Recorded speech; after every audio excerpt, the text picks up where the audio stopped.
pardon man nga jéppi oh jéppi nga nag xale bu bëggaablu nag. dégg nga Mohamed Dieng bii ma envoyé message nee na. Mohamed Dieng bi sama xarit la day kii nii rek mais sama xarit la mënuma la bàyyi nag. waaw ñoo bokk suñu tëngëj mënuma laa bàyyi te tànday may daf ma la dénk daf maa woo ba mu ñëw mu ne ma jël naa gomis teg si say loxo loolu lu si waay nag soo kenn mënu si dara kenn mënu si dara waaw kenn mënu si dara Karine tamit woo ma ba mu ñëw mu ne ma waa ji jël naa ko teg si say loxo kenn mënu si dara loolu fort na nuyu naa la je vous ai à yi nag baax nag. ah lu ma gis laay wax lu ma gis rek laay nettali déet. du ma yokk du ma wàññi li ma gis laay voilà nettali defal noonu nag. xarit nuyu naa la waaye sa tuteur léegi tuteur la ñëw wala tutrice wala tuteuse. kenn du la tontu boo ko tey kenn du la tontu yaa gën a xam lan la kenn du la tontu. il faut nuyu naa la. yaa ngi si jàmm. yow loolu daal yow. dara. su ma la gisee damay kontaan loolu kese la waaw. yow dañu kontaan depuis démb si ba tey. waaw daa am ay dossiers yu ñu ma jox si yow ay affaires yu garaaw sax. yow naa ko Salma pour mu people ko sax. dinaa reetaan déet du ma li ñu la jox leer na. ci suba teel bii dégg naa la ci oto bi parce que yow chaque fajar ngay wax ak. sopp la jéeri borom ñorolam de julle nuyu naa la. arrêté dama ne borom ñorolam de julle yow nuyu naa la. yow ak ki ma xam yow ak ki ma xam bu duggee ci oto bu duggee génne ci kër fële kii rek bu duggee ci kii ba commencé na ñoom ñaar kii dina ñang kii dina ñaaw kii dina géey. ñaa géey oto bi yëpp ñaa géey la ñaa géey. Habib ñaa sonal Habib ñaa non non Habib ñaa attention Pape Gueye yow tamit attention dimbale leen ñu. d'accord yàlla baax na léegi doo may sa nawle mu nuyoo ndax ñu mën a dugg ci actualité si kàttanu yàlla. nawle nii nañ la. Je suis très content d'être sur ce plateau. Je suis un peu exténué, mais on y va quand même. Voilà, bravo chers amis Gomis. Et bien Mamou Diaby Gassama et puis naturellement la Niane Torodo. Et puis celle pour qui j'ai naturellement beaucoup d'admiration. mooy sama pël bi. da nga ma bëgg nag. waaw yàlla nga gudd fan. amiin inchallah et puis naturellement je vous aime tous. diaspora aussi. grand Assane Gueye maa ngi lay sant di la gërëm. vous êtes un grand monsieur. yàlla na la yàlla sàmm. amiin amiin barke Borom Touba. amiin yow itam yàlla bàyyi la fi suñu kanam nga yàgg fi lool te ànd ak wér mi ngi noonu donc dañuy daal di ñëw rek léegi ñu daal di jëlee suñu rubrique actualité.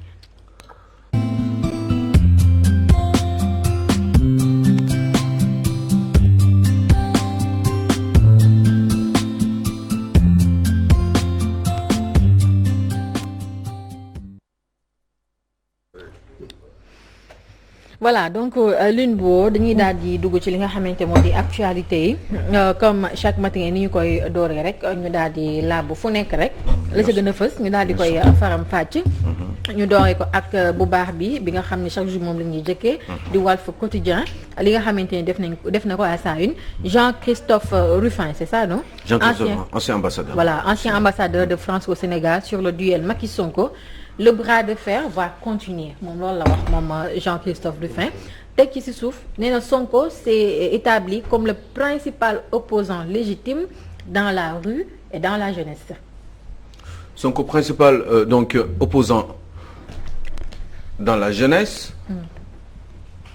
dans la rue.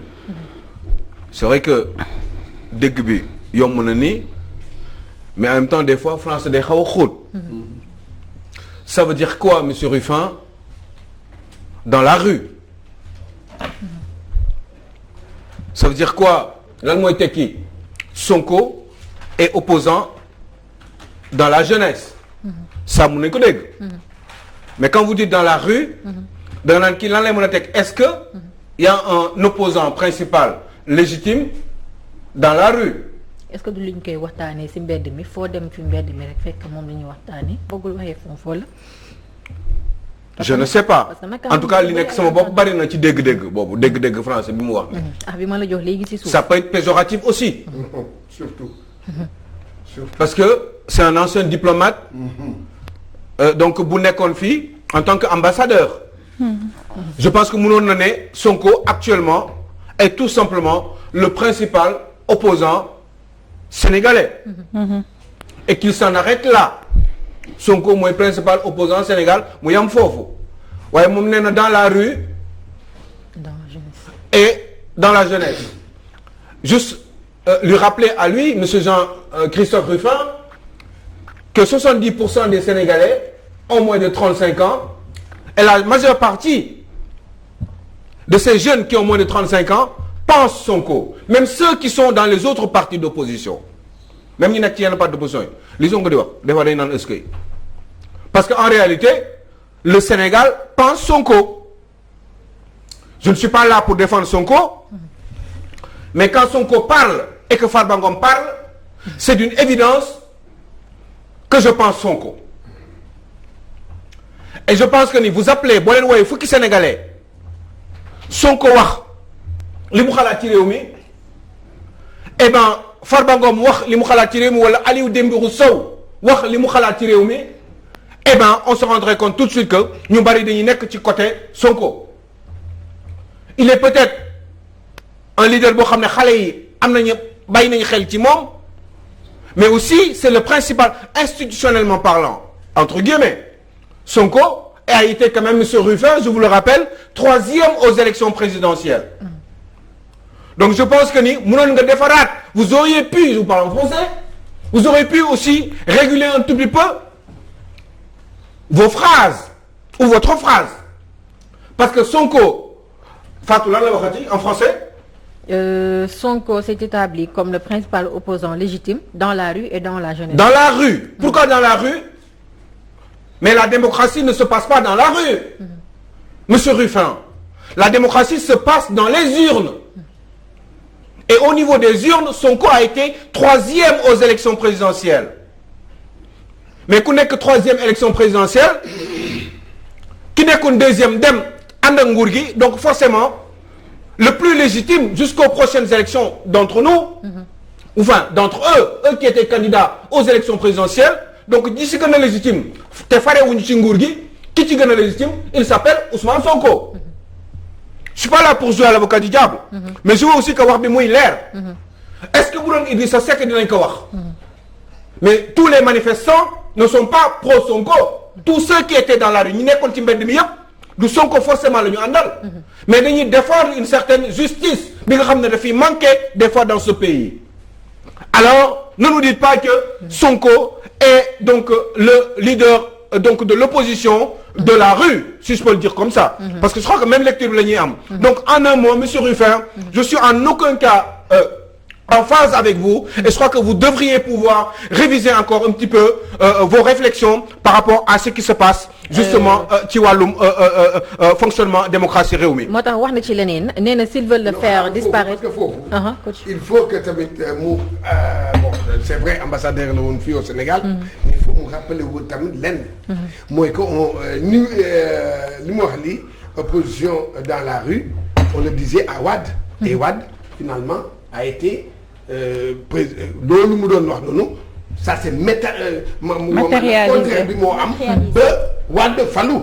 boo leen di rappelé wu yaa ngi fàtte les digg non c'est la rue Wade est avec la rue. ñoom loolu lañ doon wax. Wade est avec la rue. Et finalement Ablaye Wade est devenu président de la République. voilà na moytu rek. moo tax ci la rue boobu dafa am leneen lu mu ci wax ci suuf, parce que dafa continuer ne s'ils veulent le faire disparaître, je pense qu'ils auront du mal à le faire. Oui, tout à fait. Là, il peut avoir raison, mais ça c'est d'une évidence. Mooy bon waxoon naa ko fi ne woon naa leen boo leen ko tëjee di ngeen gis boobu dara xewul, gis ngeen fukki nit ak benn dee na. Donc loolu du géej gi am na dox la. Mais français dafa xaw a doy waar. te des fois dañuy am yenn façon nga wax ni yoo xam ne man bëgguma ko. Parce que wax boobu dañuy insinuer ay mbir ci suuf, et je n'aime pas trop ça. Donc Ablaye Wade était dans la rue, mais la rue c'est qui? La rue c'est ceux qui votent là, ceux qui sont dans la rue là. Bu ñu paree ñooy dem voter ji. Moi je dirais opposant des urnes, parce que finalement il a été 3e à une élection présidentielle, vous le savez monsieur Rufin. Mais alors. te moom aussi ça bu ñu xoolee tamit gis nañ ne Sonko actuellement mi ngi ci lancé bi, parce que tey njiitu réew ku Macky Sall buy def discours par exemple ñoom ñëpp ñu teg leen même heure. booy xool ci site internet yi kuy am plus de vie mooy Ousmane Sonko. mooy am plus de vie. loolu je pense que kenn duñ fi nekk di ko lam-laami même amoon na benn émission ba nga xamante ne sa benn plateau télévision defoon na ko fii li mu doon invité Ousmane Sonko jotoon na ci am ay sponsors yu bëri parce que xamoon nañ ne ñu bëri dañ toog di xaar émission bi parce que jour boobu sa man je me rappelle nga gis ay nit ñi ñëpp di toog seen salon nee na dañuy toog xaar leader Pastef lu muy wax jour boobu maanaam pour dire que mënul nekk yem rek ci opposition xaw ma le leader xaw ma dans la rue mais une bonne partie des populations surtout jeunesse bi ñu ngi koy suivre bu baax a baax moo tax nag démb le camp adverse am na ay coow yu bëri yu ca jug Aliou Sow moo nekk à la une de Direct News sale temps pour le pouvoir Dakar Pikine et Fouta disent non dem réew mi yëngu na nag Fouta ay morceaux yu xonq brassard rouge et cetera foulard rouge grand boubou rouge taille basse rouge donc Fouta eh ben ils sont dégoûtés ils sont dégoûtés parce que ils pensent que ni Fouta président Macky Sall defu fa li mu fa waroon def et pourtant président Macky Sall ku dul kilifa Sénégal boo compté 10 kilifa yi nekk ci gouvernement bi ñett yi Fouta lañ jóge oui dem leen ngeen xool ñoom ñëpp ci zone Fouta bi région de Fouta lañ jógee donc forcément kenn ñoom waa Fouta yi gisuñu ci seen bopp Fouta li fay dox mooy le petit commerce amul lenn loo xam ne mi ngi dox au niveau de Fouta muy zone Ourossogui beeg machin Aéré Lao tout ça Oréfondé dara amu fa donc forcément ces gens-là sont hyper dégoûtés pourtant Fouta est extrêmement riche dans son sous-sol lu nekk am na fa comme ay ressources surtout donc du phosphate etc mais jamais ils en profitent justement les Foutois justement de cette zone-là donc ce n'est pas normal donc loolu lañ doon jéem a wane démb malgré justement toutes les responsabilités yi nga xam ne moom la jox moom le président Macky Sall jox certains kilifa ci benn bokk yaakaar te nekk waa Fouta eh ben Fouta ne marche pas Fouta ne fonctionne pas Fouta gars yi dañuy ñëw foofu bu ñu naree bëgg a def ay manifestations pour dóor leen ay marteau wan leen def ay manifestations dépenser fa énormément d'argent démb xaalis bu bari sabar la woon des dizaines de millions pour un xawaare politique eh ben voilà dizaines de millions pour un xawaare Direct News eh ben Pape Diogoy Faye bravo parce que man lii laa bëgg lu xew dañ koy wax donc bravo à vous eh ben Fouta ay millions et millions lañ fa dépensé démb et bien ce week-end en tout cas pour ay xawaare politique comme l'ont si bien dit ces gens de Direct News donc lii moom mooy Sénégal c'est cette manière-là justement nii la ñuy téye réew mi fexe ba jéem a globaliser et puis c'est quand même curieux hein Fatou parce que ñoom à la limite ces derniers temps xam nga fan yii di ñëw Macky Sall dafa def remaniement ministériel et bien peut-être que dafa am lu ñuy wane peut-être ku nekk yaa ngi jéem a wane sa bord pour xool nan nga mën a def pour président Macky Sall xam ni yow légitime nga ci sa zone. Aliou Sow bind na ko fii. À quoi jouent les responsables de l'APR à la veille d'un remaniement annoncé? Eh bien bravo encore une fois Lydie. Ce sont des bonnes questions qui ont été posées par Direct News aujourd'hui et bon moi lii dafay neex quoi man yi dama bëgg yi parce que yii la Sénégalais yi war a xam lan la gars yi di jouer. Alors que ci fan yi néew nii président Macky Sall dafa war a jouer dafa war a def justement son remaniement pour defaraat gouvernement bi réorganiser waat justement sa politique justement ou sa gestion politique par rapport ak son avenir jusqu'en 2024 donc du coup question boobu ça a été bien posé et les Sénégalais posent la même question gars yi lan la ñuy jouer dañu dem finalement la réponse c'est que Fatou dañu dem fële rek Fouta pour nax waa Fouta yi ne leen voté laat ñun aussi ñu continuer di garder suñuy avantage di am ay kër ak ay oto yu bari Almadies je pense à Farba Ngom parce que finalement eh ben il est là-bas juste pour leurrer xam nga un pays où on a des gens comme Farba Ngom dëkk yooyu président Macky Sall xam nga ni dëkk yooyu mënul dox quelqu'un comme Farba Ngom mënul jiite bokk ci ñiy jiite réew Farba Ngom ku bëgg a nekk ministre moom ngay dem laaj Macky Sall dégg nga ma président Farba Ngom ku bëgg a nekk ministre il faut nga koy seet si boo nekkee ministre aussi il faut nga koy neexal wala nga nekk directeur général il faut ngay neexal Farba Ngom pour que xolam di feex ndax muy mën a influencer mu lay mën a influencer parce que apparemment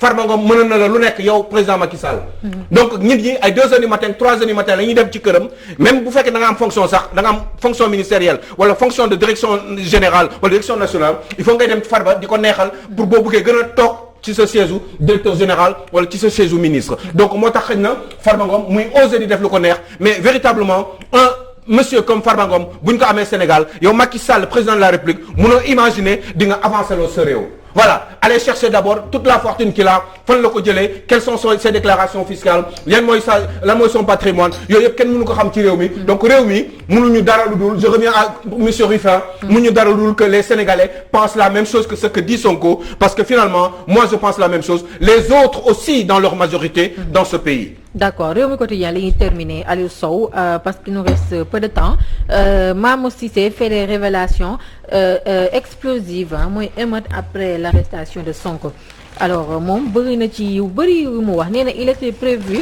un carnage entre 1000 et 2000 morts wax na aussi les émeutes ont été séquencées et orchestrées il y a une tyrannie de la pensée unique avec Sonko.